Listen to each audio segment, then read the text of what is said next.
When you heard Tupac hit him up, what did you think about it? I knew I had seen Faith out here. I knew she had came out here. And then when he was like, I fucked your wife, niggas, I was like, ooh. I was like, it's really on now. You know what I mean? Like, when I heard that shit, I was like, it's really on now. You know, but that's the shit he was on at that point. He was like energized, dog. Like Suge put that battery in his back and he was gone, bro. And I thought it was gonna get a reaction. I thought it was gonna get a reaction, but and it did. You know what I mean? At the end of the day, I don't think that set off the beef. I don't think it escalated it either, because they was already at each other. But I think it put fuel in the tank for sure. Right. So you seen Faith Evans out here? Like you seen her in Cali and all that? She was out here, bro. They did a jam on All Eyes on Me. Yeah, wonder why they call you bitch. Yeah, wonder why they call you bitch. Yeah, she was out here. Stand at the Peninsula. I remember that. Mary J. Blige, she used to hang around Death Row too, right? Mary J. Blige and Puff Daddy baby mama Mysa, they was around Death Row. Mysa Hylton, yes sir. I tell you what, man, it was one of the coldest parties I ever been to, besides the Dre one, was when Suge had Club 662, and they had a party, bro. And after I say maybe 2:00, they was like, all right. They kicked out all the people that was just club goers. And then it was just like death row people in there, bro. And it was a private show. Mary J, Jodeci, Snoop, Michelle A, bro. I mean, like, the party was cracking with live performances. You know what I mean? Like, Daddy Boy, like, the shit was one of the wildest, crazy, like, but with talent on the stage. You know what I mean? Like, it was dope, bro. But yeah, I know. I remember seeing a picture of Mysa. You know, cause Suge Knight used to mess with her, right? Yeah, she used to be around. They was big on that. They was big on the other niggas bitches or whatever. You know what I mean? Like that was a way to say fuck you. You know what I mean? So did he really fuck Faith or not? I don't know. I know she was out here. That's all I know. And Tupac used to mess around with Mary J. Blige, right? I don't know about that, bro. I know I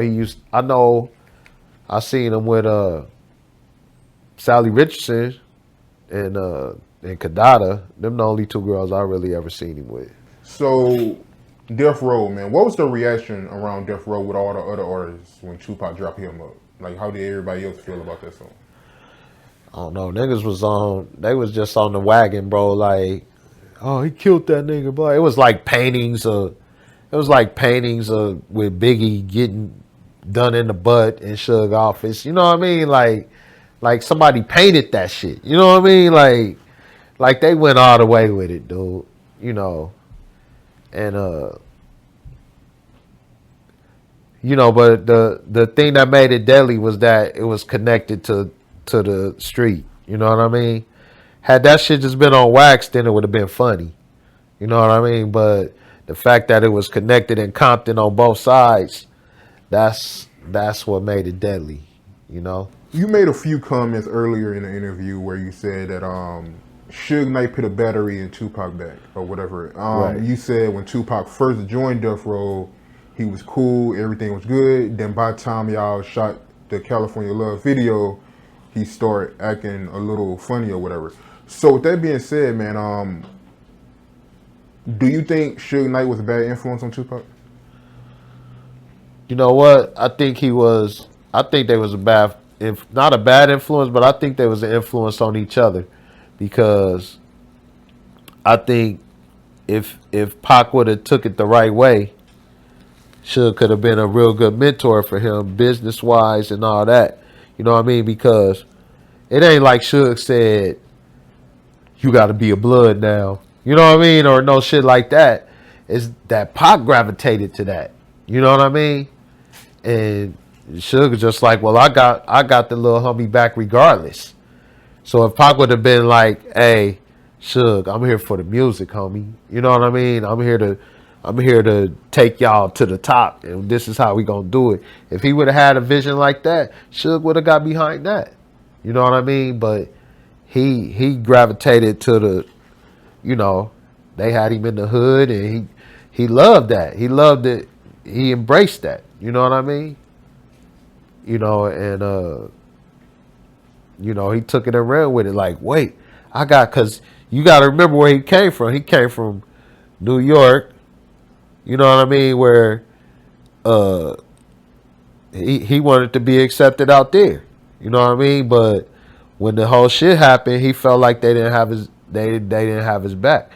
Where I feel like, nah, bro, they feel like you knew who you was kicking it with. You know what I mean? Like, you don't sit there and say shit about some niggas like that. You know, if you would have came out here and said some shit about Suge like that, you would have got fucked up too. You know what I mean? So, but when he came out here, they embraced him. They did. Everybody loved Tupac when he came out here, bro. They showed him love. And I don't know if he had love like that before, where everybody showed him love, bro. You know, and I feel like he just felt like he wanted to be a part of that. But he was that type of nigga. Wherever he went, he became that. You know what I'm saying? When he was with Digital Underground, he was Humpty Hump dance nigga. You know what I mean? When he was Bishop, when he was with Juice, you know what I mean? When he was with his mom and them, he was Black Panther, you know, and when he got out here, he was Pyru. And that's what got him killed. You know what I mean? But all in all, dude, he had that other side too that was prophetic. He was a prophet. He was a prolific artist. You know what I mean? He was one of the first like gangster ass rappers that touched women with his rhymes. You know what I mean? Like women really dug Pac because he talked directly to them. You know what I mean? Like he had uplifting shit to say to women, bro. You know what I mean? So, you know, he had that other side too. You know, and I just feel like he lost the battle within himself, you know, because he had that godly side too that was here to uplift our people. And he did to some extent. He did uplift our people, you know, but, you know, it's the battle that's going on in all of us.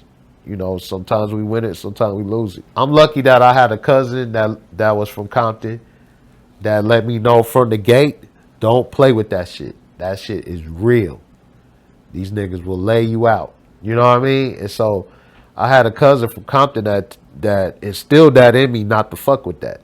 So by the time I got out here, I was already grown. And I had just came out the service, dog. You know, I was Desert Storm and all that. So I wasn't with none of that foolishness. Like, hey, bro, I'm about the music, you know. But Pac came out of jail, and he felt like nobody had his back. And then all of a sudden, all these niggas got his back. You know, he like, I want to be a part of that. Like on Colors, when dude like, I went in. You fucked up, Holmes. You joined the gang. You know what I mean? You know, real talk, bro.